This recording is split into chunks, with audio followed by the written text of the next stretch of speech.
বন্ধুরা, অযোধ্যা রাম মন্দিরে হলো এক বড় চমৎকার। সকাল সকাল প্রভু শ্রী রামচন্দ্রের পুজো আরাধনা করার সময় রামলালা তার চোখের পলক ফেলেছেন ও মৃদু হাসতে দেখা যাচ্ছে। সত্যি এই ভিডিওটি দেখে প্রত্যেকটা সনাতনীদের মন প্রাণ জুড়ে যায়। এমন সুন্দর মিষ্টি মুখে কত মানুষেরই না মন কেড়ে নিয়েছে। কিন্তু বন্ধুরা, আপনারা কি জানেন ক্যামেরায় কিভাবে ধরা পড়লো এই দৃশ্য? এই মূর্তিটি কেন আপনা আপ হাসলো এবং এই মূর্তিটি কিভাবে চোখের পলক ফেলছে? আসলে কি ভগবান শ্রীরাম জীবন্ত রূপে মানুষকে ভগবান রূপে দেখা দিয়েছে, নাকি এই ভিডিওটির পেছনে রয়েছে অন্য কোনো রহস্য? তাহলে চলুন দেখে নেওয়া যাক এর আসল রহস্যটা কি। বন্ধুরা, এই ঘটনাটি অযোধ্যা রাম মন্দিরে। কি হয়েছিল তখন যখন অযোধ্যা রাম মন্দিরের গর্ভগৃহে প্রাণ প্রতিষ্ঠার সময় সাক্ষাৎ হয়েছিলেন শেষনাগ, যার সম্পর্ক সাক্ষাৎ লক্ষণের সাথে বলা হচ্ছে। বন্ধুরা, প্রাণ প্রতিষ্ঠার সময় এত বড় চমৎকার দেখে বড় বড় পণ্ডিত বিশেষজ্ঞর সাথে দেশের প্রধানমন্ত্রী নরেন্দ্র মোদীরও হোঁশ উড়ে যায়। কিন্তু একে অনেক শুভ সংকেত বলে মনে করা হচ্ছে। এর পেছনের সত্যতা জেনে আপনাদেরও হুঁশ উড়ে যাবে, আপনাদের গায়ে কাঁটা দিয়ে উঠবে। সাথে সাথে বন্ধুরা, আমরা এটাও আপনাদেরকে জানিয়ে দেব যে স্বয়ং সূর্যদেব কি করে করলেন ভগবান শ্রী রামচন্দ্রের রাজতিলক। বন্ধুরা, আপনাদের হয়তো শুনে অবাক লাগছে, কিন্তু এটা সত্য যে স্বয়ং সূর্যদেবই করেছেন ভগবান শ্রী রামচন্দ্রের রাজতিলক। তাই আজকের ভিডিওটি আপনারা শেষ পর্যন্ত অবশ্যই দেখুন। আর যদি আপনি একজন প্রকৃত সনাতনী হিন্দু হয়ে থাকেন আর ভগবান শ্রী রামচন্দ্রের প্রাণ প্রতিষ্ঠায় আপনি প্রসন্ন হয়ে থাকেন, তাহলে কমেন্টে অবশ্যই লিখুন জয় শ্রীরাম, জয় সীতারাম। বন্ধুরা, অযোধ্যা রাম মন্দির এখন ইতিহাসের পাতায় নাম লিখিয়েছে। এখন যুগে যুগে রাম মন্দিরের কথা স্মরণ করা হবে। এত অপেক্ষার পর সেই দিন এসে গেছে। ভগবান শ্রী রামচন্দ্র তার মন্দিরে তার রাজত্বে বিরাজমান হয়ে গেছেন, আর তার প্রমাণও ক্যামেরায় ধরা পড়েছে। এখন ভব্যরূপে রামলালা তার ভক্তদের দর্শন দিচ্ছেন। বন্ধুরা, এখন কথা হচ্ছে রাম জন্মভূমির, অর্থাৎ অযোধ্যার, যেখানে গত 22শে জানুয়ারি ভগবান রামচন্দ্রের প্রাণ প্রতিষ্ঠা হয়েছে। সাথে পুরো পৃথিবী ভগবান শ্রী রামচন্দ্রের সাথে পরিচিত হয়েছে, যেখানে সমস্ত কিছুর মাঝেই পণ্ডিত, আচার্য এবং পিএম মোদির দ্বারা রামলালার প্রাণ প্রতিষ্ঠার কার্য করা হচ্ছিল। সেই সময়ে যে বড় চমৎকার হলো তা শুনে আপনাদেরও পায়ের নিচে থেকে মাটি সরে যাবে। সাথেই যে ভগবানকে মানেন না, সেও ভগবান শ্রী রামচন্দ্রের আগে মাথা নত করবে। বন্ধুরা, যখন নরেন্দ্র মোদীর যজমান প্রাণ প্রতিষ্ঠা করার জন্য যান, তখন ভগবান শ্রী রামচন্দ্রের ভাইয়ের সাথে 4 ছোট প্রতিমা এবং 5 ফুটের বালক স্বরূপ রামলালার বড় প্রতিমা গর্ভগৃহে স্থাপন করা হয়। সর্বপ্রথম আমাদের সমস্ত দেবতা, নবগ্রহ এবং রাশি সকলকে শান্তি করার জন্য পুজো আরাধনা করা হয়। এরপর শান্তি শুদ্ধিকরণের পর জপ শুরু হয়। মন্ত্র অনেক বৈদিক হয়। এই মন্ত্রে এমন শক্তি থাকে যা যে কোনো মূর্তির মধ্যে প্রাণ সঞ্চার করতে পারে। কিন্তু যখন মন্ত্র উচ্চারণ হচ্ছিল, তখনই ভগবান রামের মূর্তির পেছন থেকে আচমকাই সাপের একটি ছোট বাচ্চা বেরিয়ে আসে, যাকে দেখার পর সমস্ত মানুষ আশ্চর্য হয়ে যান এবং পূজারীরা বলতে থাকেন স্বয়ং শেষ নাগ এই প্রাণ প্রতিষ্ঠার কার্যক্রমে আহুতি দিয়েছেন। সকলেই তাকে প্রণাম করেন এবং সুরক্ষার সাথে মন্দিরের বাইরের পরিসরে ছেড়ে দেওয়া হয়। কিন্তু সকলের মনে একটি প্রশ্ন ছিল, যেখানে গর্ভগৃহ এত সুরক্ষিত, চারিদিক থেকে কোনো জীবজন্তু আসার কোনো সুবিধা নেই, তখন ছোট সাপের বাচ্চা মূর্তির পায়ের নিচে কোথা থেকে এসেছে? সে কি ওখানে চমৎকারী রূপে প্রকট হয়েছিল? এরপর এটিকে শুভ লক্ষণ মেনে প্রাণ প্রতিষ্ঠার কার্য শুরু করা হয়। এখন অপেক্ষা হচ্ছিল সেই 84 সেকেন্ডের, যখন প্রভু রামের চোখ থেকে কাপড় খোলা হবে আর মূর্তির প্রাণ প্রতিষ্ঠা হবে। এই 84 সেকেন্ডকেই বিশেষ মুহূর্ত রূপে দেখা হয়, যাকে অভিজিৎ মুহূর্ত বলে, যা 11:30 থেকে নিয়ে 12টা পর্যন্ত কিছু সেকেন্ড। এরপর যখন সেই অভিজিৎ মুহূর্তের সময় উৎপন্ন হয়, তখন বিশেষ আচার্য পণ্ডিত দ্বারা রামলালার চোখের বাঁধন খুলে দেওয়া হয়। সাথে সাথেই মূর্তির সামনে রাখা কাঁচ ভেঙে যায়। মূর্তির প্রাণ প্রতিষ্ঠা সম্পূর্ণ হয়। অর্থাৎ রামলালার পাথরের মূর্তিকে জীবিত করা হয়, তাকে জীবনে ফিরিয়ে আনা হয়। এরপর সময় আসে রাজ তিলকের। বন্ধুরা, এখন আমি আপনাদেরকে যা শোনাতে চলেছি তা শুনে হয়তো আপনাদের নিজেদের কানকেই বিশ্বাস হবে না। আপনারা হয়তো ভাববেন যে এটা কিভাবে সম্ভব, যে রামনবমীর দিন সূর্যের কিরণ পুরো 6 মিনিট ধরে রামলালার রাজ তিলক করল। তাহলে বলুন এটা কিভাবে সম্ভব? বন্ধুরা, যে রামনবমীর দিন সূর্য ভগবান প্রভু রামচন্দ্রের কপালে তিলক করেছেন, এটা কি হতে পারে? কিন্তু এমনটাই হলো।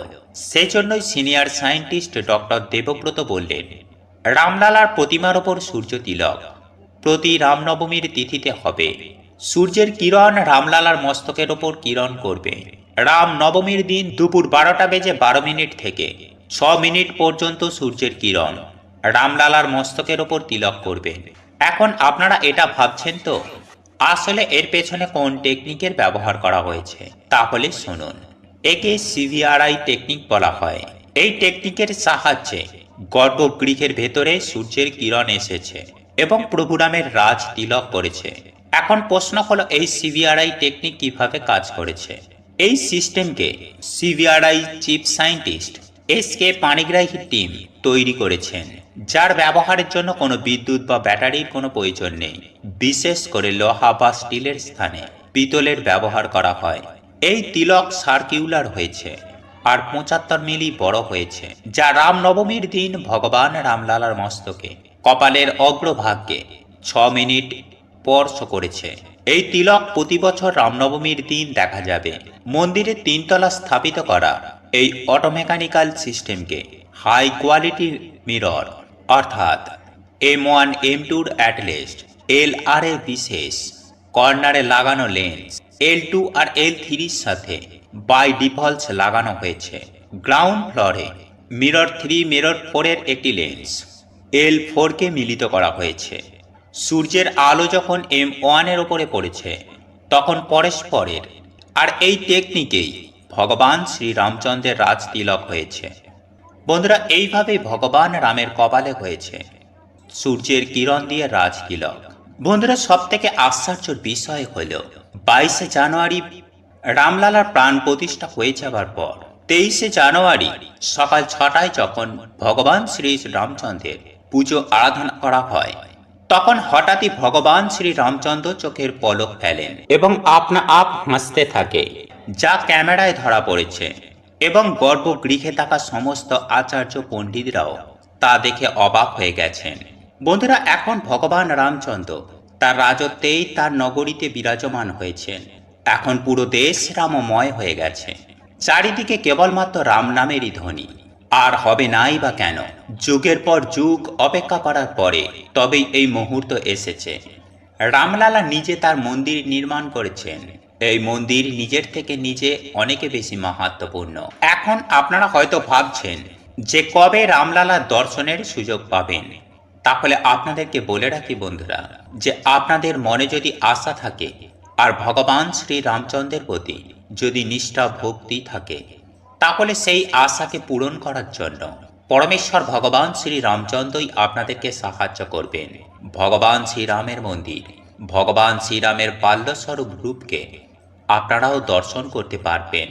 বন্ধুরা, আপনারা যদি চান ভগবান শ্রী রামচন্দ্র আপনার বাড়িতে আসুক, আপনাকে এবং আপনার পরিবারের সকল সদস্যজনকে আশীর্বাদ করুন, তাহলে ভগবান শ্রী রামচন্দ্রের ভজন এক মনে শ্রবণ করুন। এই রাম ভজন শেষ হতে না হতেই আপনাদের জীবনে মিরাক্কেল ঘটবে। হ্যাঁ বন্ধুরা, আপনাদের জীবনে প্রভু শ্রী রামচন্দ্রের আশীর্বাদে অলৌকিক ঘটনা ঘটবে, কারণ পরমেশ্বর ভগবান শ্রী রামচন্দ্র চোখ খুলেছেন।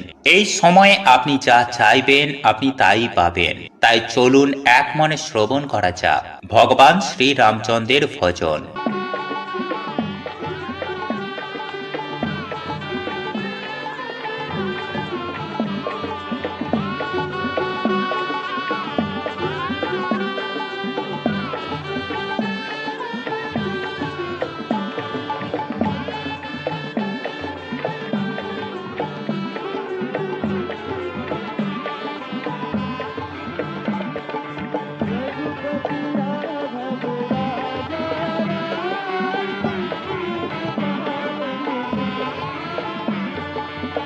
रघुपति राघव राजा राम पतित पावन सीताराम सीताराम सीताराम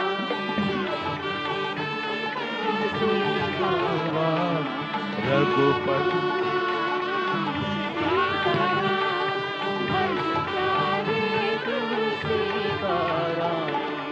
रघुपति राघव राजा राम पतित पावन सीताराम रघुपति राघव राजा राम पतित पावन सीताराम सीताराम भज प्यारे तू सीताराम सीताराम सीताराम भज प्यारे तू सीताराम रघुपति राघव राजा राम पतित पावन सीताराम रघुपति राघव राजा राम पतित पावन सीताराम रघुपति राघव राजा राम पतित पावन सीताराम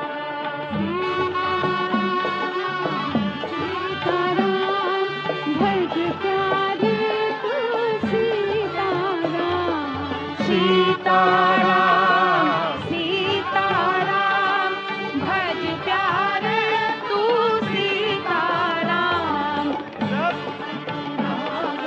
राजा राम पतित पावन सीताराम सीताराम सीताराम भजवारे तू सीताराम सीताराम सीताराम भज प्यारे तू सीताराम रघुपति राघव राजा राम पतित पावन सीताराम रघुपति राघव राजा राम पतित पावन सीताराम सीताराम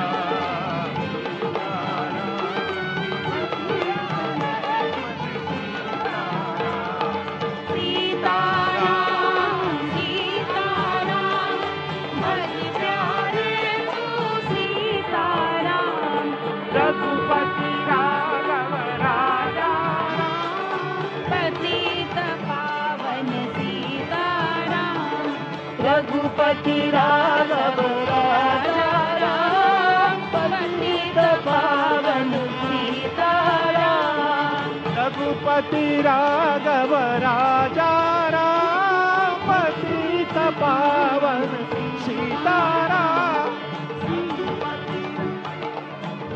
राजा राम पतित पावन सीताराम सीताराम सीताराम भज प्यारे तू सीताराम सीताराम भज प्यारे तू सीताराम रघुपति राघव राजा राम पतित पावन सीताराम राजा राम पतित पावन सीताराम ताराम भज प्यारे तू सीताराम